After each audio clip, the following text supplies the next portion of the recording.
Kalendi yauya na Chanda. Yes, this is Arthur Chanda Chaweta and the Hierarch Brothers Chanda Music.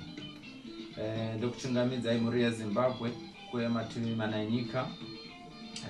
Ndiri ndakazvarirwa kuChipinge kuManicaland Province kunzvimbo yeChisumbanje.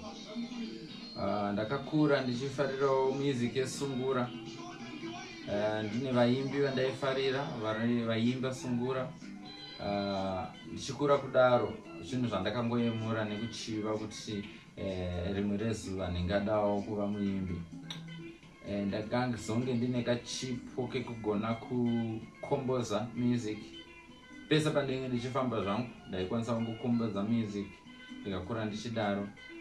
Pava paya mukufamba kwenguva in 2017 ndopandakakwanisa kuwana mukana wekurecorda. Ndakatofema former band iroro nenzi Hierarch Brothers. Ndobva ndatanga kurecorda first album yedu inonzi O9. Tarecorda first album iyaya yakagamuchirwawo. Ndobva tazoita last year which is 2019 ndobva takaita na Ronnie Mudindo. So it's Arthur Chaweta feat Ronnie Mudindo. The song called Zvandinetsa. Song irinani zvekuti